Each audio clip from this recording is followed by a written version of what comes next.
welcome you to this event and to our district.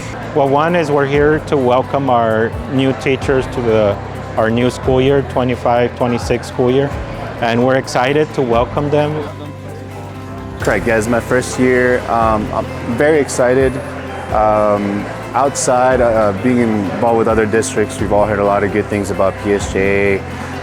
It's a very welcoming, prosperous, and diverse community that everybody wants to be a part of, so I'm very excited to finally be a part of that. Welcome to PSJA. We currently have teachers that are coming also from other districts to teach here and join the PSJA family.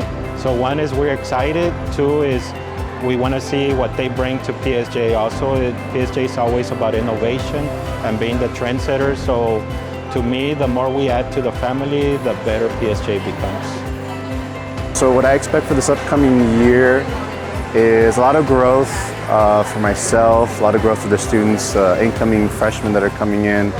To the new teacher starting, I'd say that one is to always keep that fire ignited that they have. I know that as a new teacher, you're excited. Keep that excitement going throughout your whole career.